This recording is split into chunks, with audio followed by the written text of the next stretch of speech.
Maintenant, notre prochaine intervenant, Cécile Maisonneuve, donc n'est pas ici physiquement, mais elle va nous parler dans une vidéo des transitions énergétiques ailleurs, donc pas en France, mais dans les autres pays, pour voir un petit peu ce que font nos camarades en Europe ou dans le monde. Donc la parole est à Cécile.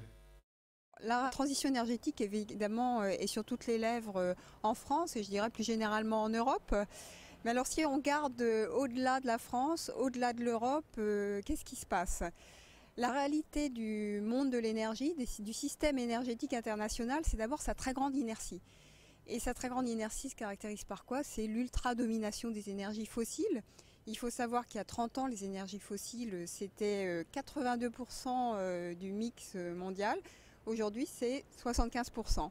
Et dans certains scénarios de l'Agence internationale de l'énergie, on lit qu'en 2030 encore, malgré toutes les politiques actuelles qu'on voit de développement de l'efficacité énergétique, de développement des énergies bas carbone, notamment les renouvelables, cette proportion sera encore au-dessus de 70%.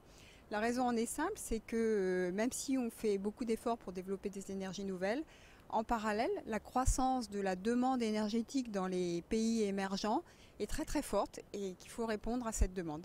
Alors moi j'ai envie de vous dire que oui, il y a une prise de conscience qu'il faut aller dans un monde vers une moindre consommation des énergies fossiles, mais que cette transition, il faut plutôt la mettre au pluriel. On parle de la transition énergétique, moi j'aime plutôt parler des transitions énergétiques, parce que si vous regardez, vous verrez que la transition énergétique en Chine n'a rien à voir avec celle que l'on peut observer aux États-Unis. Et même si on regarde au sein de l'Europe, eh bien, la transition énergétique en Pologne, ce n'est pas du tout celle qui se passe en Allemagne, ni même en France. Si je peux donner juste un exemple, le sujet en Chine, puisque c'est un pays dont l'importance est majeure, c'est 22% des émissions de CO2, la Chine, c'est 45% de la consommation du charbon dans le monde. Eh bien la Chine, le sujet c'est quoi? Elle est engagée depuis 2011 dans un plan quinquennal, donc qui va s'achever à la fin de l'année 2015. Et pour la première fois, elle a dit dans ce plan, moi je veux construire un modèle de développement durable. C'était la première fois que les autorités chinoises se fixaient cet objectif. Et pour la Chine, ça veut dire quoi? Ça veut dire déjà stabiliser, voire réduire la part du charbon dans le mix chinois. Alors ça ne va pas se faire en un jour, puisqu'aujourd'hui, plus de 90% de l'électricité en Chine vient du charbon. Et ça veut dire aussi qu'il faut construire les alternatives. Et les alternatives, alors bien sûr, c'est des énergies renouvelables, éolien, solaire, mais ça c'est encore extrêmement marginal dans le mix chinois. C'est du nucléaire, là encore c'est marginal, là on est dans des proportions de 1 à 3%. L'autre renouvelable que développe la Chine massivement, c'est surtout l'hydroélectricité. Elle fonde énormément le développement de ces énergies bas carbone sur l'hydroélectricité. Et enfin, ce que j'appellerais le game changer pour la Chine, ce sera le gaz. Parce que le gaz, c'est 2 fois moins de CO2 que le charbon. Alors c'est sûr que c'est une énergie fossile, mais certains ont calculé que si la Chine, du jour au lendemain, passait du charbon au gaz, ce serait 25% d'émissions en moins. Donc de ce point de vue-là, le fait que la Chine développe les importations de gaz naturel liquéfié, qu'elle passe des accords avec la Russie, ce sont plutôt des bonnes nouvelles pour le climat et pour la conférence qui s'annonce à la fin de l'année. S'il existe des transitions énergétiques, c'est parce qu'on part de situations très différentes selon les pays. Je pense que ça paraît évident, mais il faut rappeler qu'on a des contraintes historiques, des contraintes géographiques, des contraintes climatiques ou des contraintes économiques qui sont différentes. Pour prendre l'exemple du potentiel solaire, il est bien évident que le solaire se développera plus dans des conditions économiques viables, dans des zones extrêmement ensoleillées avec des bons rendements, et plus encore si ces zones sont proches des lieux de consommation. Pour reprendre l'exemple chinois, oui, le solaire photovoltaïque s'y développe énormément, mais il y a un vrai sujet de concordance entre les zones d'habitation et les zones où le potentiel solaire est le plus élevé. De même sur l'éolien, la Chine installe énormément de production d'éoliennes, Mais là encore, il faut encore les raccorder au réseau pour que ça puisse fonctionner effectivement. Donc on part de réalités et de potentiels très différents.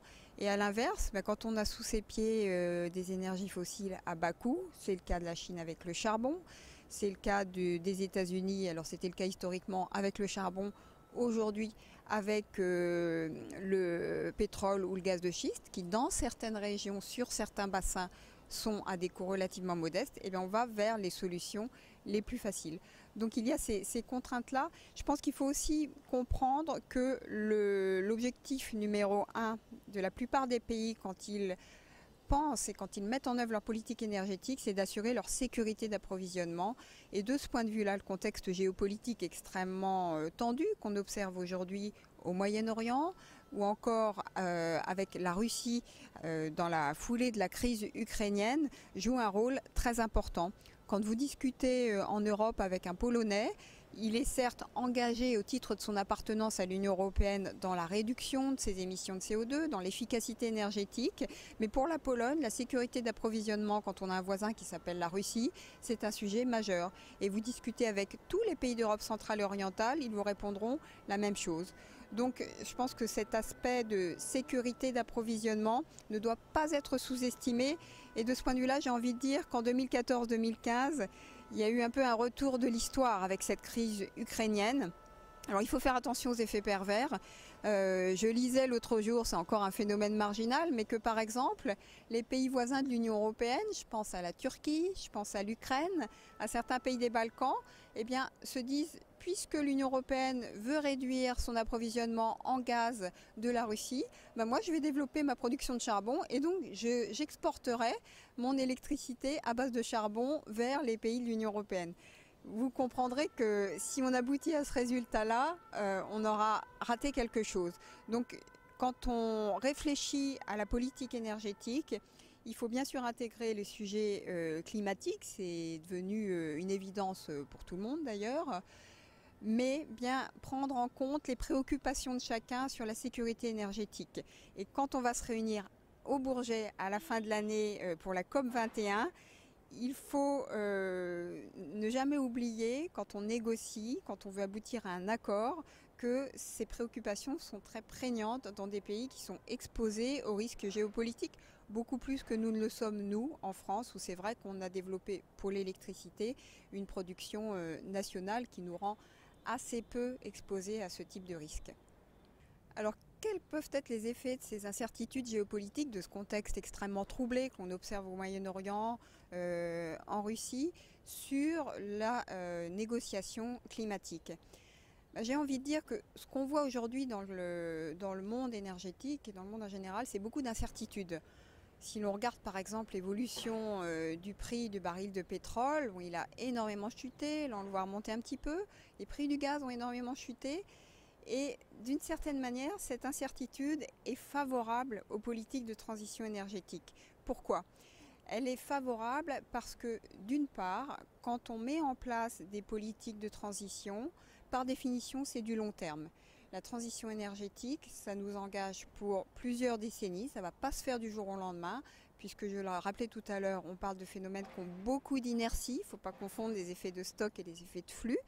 Et la transition énergétique donne une visibilité de long terme, si toutefois les politiques se tiennent aux engagements qu'ils prennent. Et cette visibilité de long terme, c'est exactement ce que demandent les investisseurs. Quand on investit dans des moyens de production, de génération d'électricité, quand on investit dans l'efficacité des bâtiments, on veut du long terme pour savoir quel sera le retour de cet investissement. Et bien précisément, ce qu'apporte la transition, c'est une vision de long terme. Pourquoi ? Parce que investir dans les énergies bas carbone, investir dans l'efficacité énergétique, ça demande des forts investissements en capitaux et une approche d'investisseurs de long terme. Et de ce point de vue-là, face à la volatilité des prix des énergies fossiles, je dirais que la transition énergétique rassure les investisseurs. On le voit d'ailleurs aujourd'hui très nettement dans la montée du sujet sur le risque carbone. De plus en plus de fonds d'investissement, de financiers font des analyses en se disant « mais après tout, est-ce que je ne dois pas prendre garde quand je fais des investissements dans les fossiles à ce que finalement, dans même 15 ans, quelques années, ces investissements ne valent plus grand-chose puisqu'on aura trouvé des accords pour réduire les énergies carbonées. Donc de ce point de vue-là, je dirais qu'on peut être assez optimiste sur la durabilité des politiques de transition qui bénéficient d'une forte stabilité, au contraire de cette géopolitique de l'énergie traditionnelle marquée par l'incertitude et l'instabilité. L'un des aspects majeurs de la transition énergétique, en réalité, c'est son coût. Parce que, évidemment, mettre en place un nouveau système énergétique, surtout dans des technologies qui n'ont pas encore ce qu'on appelle la compétitivité marché, ça réclame beaucoup d'investissements. De ce point de vue-là, il faut aussi avoir une vision, non pas tellement en termes de géopolitique, mais en termes de géoéconomie. On est bien dans une lutte entre les grands blocs de pays pour avoir les prix de l'énergie la plus favorable à son économie. Et de ce point de vue-là, les États-Unis, en ce moment, tirent leur épingle du jeu grâce au bas coût de l'énergie qu'apportent les pétroles et gaz de schiste. Et c'est, à mon avis, une vraie préoccupation pour l'Europe. La transition énergétique, oui, mais pas au prix d'un ralentissement de nos économies qui nous pénaliserait sur le plan mondial.